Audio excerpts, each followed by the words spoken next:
Hey, welcome to Wolf's Watch. I'm Wolf, and today I want to talk with you about something that if you make this mistake, it can choke. I mean, choke your business in terms of cash flow.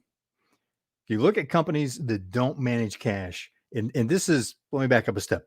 Here's the reason we're talking about this. Friday mentioned that we are, previous episode mentioned that we are going to talk a lot about how to scale your business, how to thrive in high inflation, recession, high interest environment. Those three things are going to be hitting you. Inflation's already hitting. Interest rates are going to be going up. We already know that. Fed's announced that. It's just a matter of how many times they're going to, how fast it's going to go up and how much. And third is recession's likely coming. And I'm going to stand for the moment in the side to go, I'm expecting a recession. I'm planning for my business. You can do what you want, but I'm planning for my business like there's a recession coming. Here's why. As the Federal Reserve raises interest rates in order to get a handle on inflation, to start to pull inflation back down, get it under control, which is basic economics, basic monetary supply, it will push us into a recession. 11 of the last 12 times the Federal Reserve did that, it triggered a recession. So that's coming. Hope it doesn't. And if it doesn't, great, just going to be in a stronger position. I highly recommend that you consider that in your planning and in the decisions you're making. Now, interest rate, we know inflation's high, right? 7.9% for nationally. The feds are saying that it was 7.9% for February. That is record high inflation, highest has been in 40 years.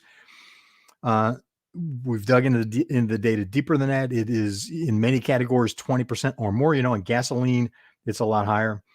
Diesel fuel, it's a lot higher than that. Food, it's a lot higher than that. Here's the thing: in inflationary times, cash management is crucial. You can choke on your cash flow a lot faster in high inflation because your costs are going up, right? Your costs are going up faster. And when you get hit with interest, that's going to drive your business expenses up in turn because the cost of money is going to go up. Now, there's other things that affect sales. Customers, we're not going to talk about it. We're going to talk specifically about cash management and specifically about accounts receivable. What is going on with your accounts receivable? When you make a sale, how long does it take you to get the money in the bank? In the digital world we've got today, it seems that it's instantaneous, right? That's not true as a business owner, right? As a CEO, it's not that. It's fast, but it's not that fast. It is not necessarily instantaneous, especially if you're running large volumes, especially if you're running a business where you've got peaks and valleys, you got holdbacks for, percentage gets held for chargebacks. So how long does that take to actually get into your account? And how are you managing that? How are you guiding your people, your leadership team in managing what's going on with cash coming in, with accounts receivable? It's first line, right? And here's one of the reasons I bring this up. Take a look at a company like General Motors. They went bankrupt on a cash flow of $130 billion a year in revenue. You likely have a little bit less than that, right? I know our revenue is not quite that high, to say the least. You have to manage cash. Big publicly traded companies where they got hundreds of thousands of employees, billions of dollars in revenue, billions of dollars in debt. There's a lot of other dynamics that are happening there. For you as an entrepreneur, as the CEO of your company, you've got to manage cash. Cash is king. Cash is crucial because that dollar that you're waiting to collect is declining in value every day that it's not coming in, which is hurting you, right? So it means the dollars you're getting paid with are of less value than they were at the time of the sale. Here's one of the things that I have seen in doing analysis of companies' accounts receivable. We're going to do some show and tell. I'm going to talk some graphics. There's going to be some math on this one, but we'll keep it, we'll keep it easy peasy. Okay. So here's the thing.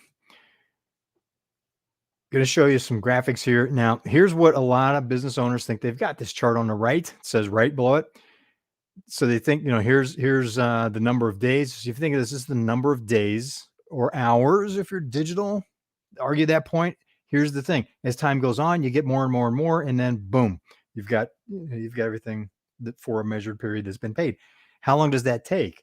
Well, a lot of times companies will think, oh, we've got 15 days, 30 days is here. We've got this whole chart. This is 30 days. Or, this is 30 days here. We're getting most of it. Here's the problem. When you actually dig into data, you find this is really more the case. You're going to start because this is time. You can't have negative time. So you're gonna start getting, at some point it's going to be boom, in about 5 days, people on average, there'll be some kind of what we call bias in data analysis. But there'll be an average amount of time that it takes people to actually get that payment to you.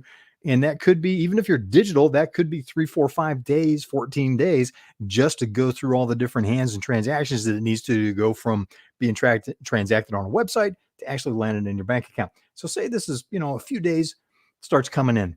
And most of the people pay pretty quick. Most of your customers pay pretty quick. It comes in, and then you've got this tail that hangs out here. So a lot of business owners that I've worked with, they think they've got something.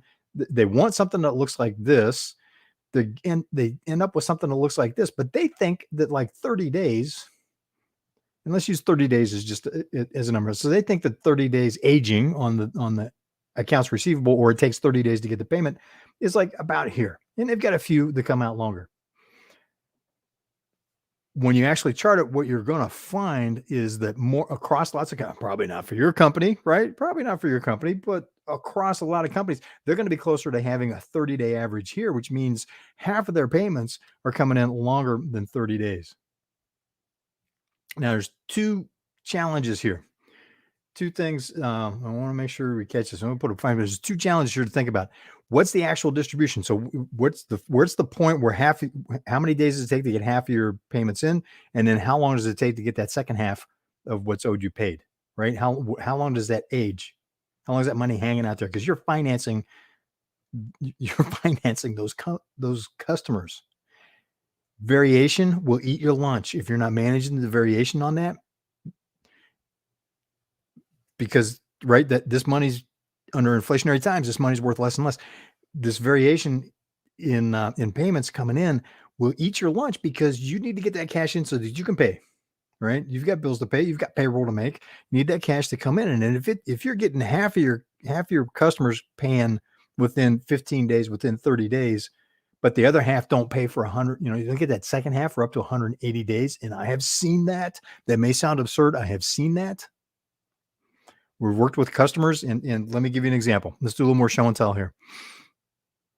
Let's go back to this chart here. We're going to use some PowerPoint freehand. This is going to be ugly because I'm not a good artist, but we're going to draw this out. So here's what happens. Let's get a nice red tip. I like that. Red ink on a white background. I like that. So let's chart. So here's, percentage of people that are percentage of payments that are in. Here's the time. Let's say this is 30 days here. I've been using 30 days as a standard because I come from a manufacturing environment, and 30 days was, don't criticize me on the art here. I told you I'm not good art. 30 days was a standard at that time. So again, what they think they're getting is something that looks like this, where there's just a little bit of the payments are hanging out here. But when we actually dug into the data, we found what they're actually getting is something that's more like this, where this tail out here, half of those payments are more than 30 days. And not only that, but 25% of that, so 25% of their revenue was taking them 90 to 180 days to collect.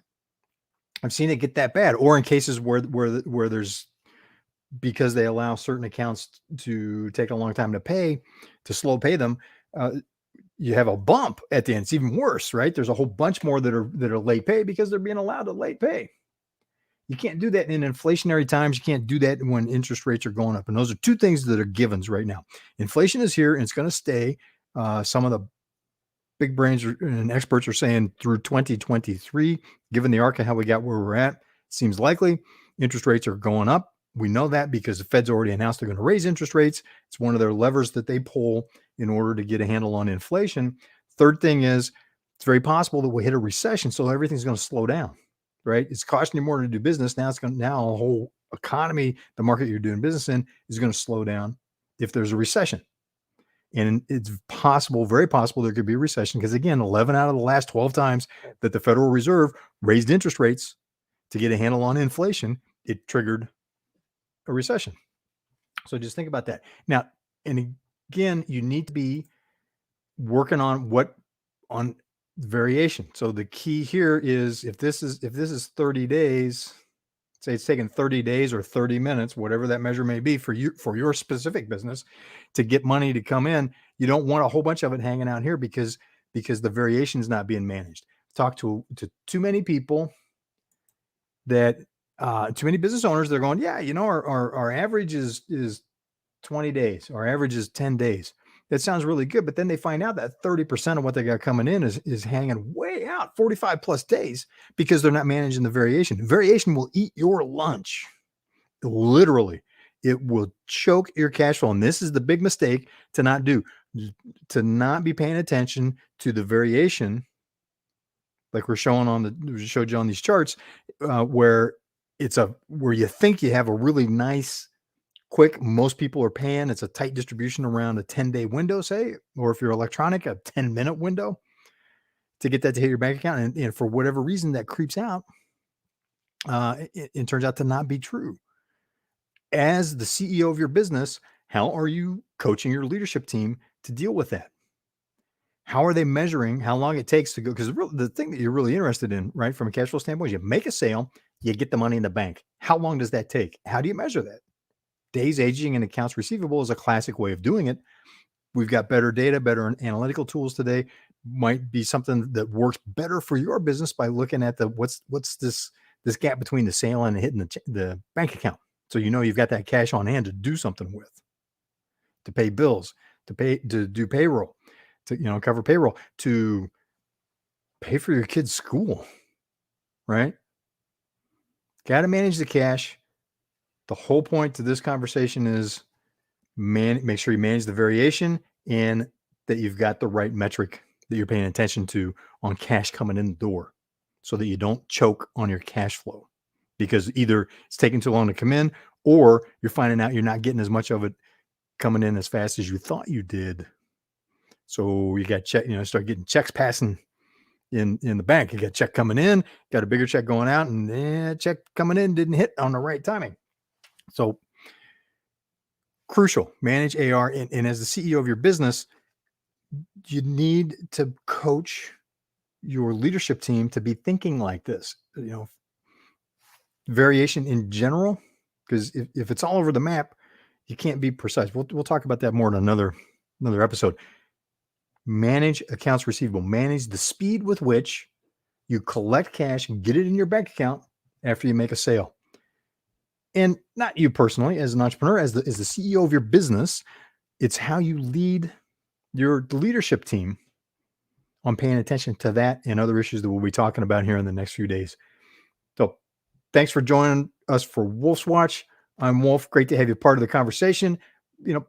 Smash that like button. If you're enjoying these conversations, put it in the comments what you like about it, what your experience has been. If you don't like it, go ahead. I want to hear it. If you're not liking this, if you think this is one more simple, just do some other topics, please include that, because this is a two-way conversation. 21st century television, live and interactive.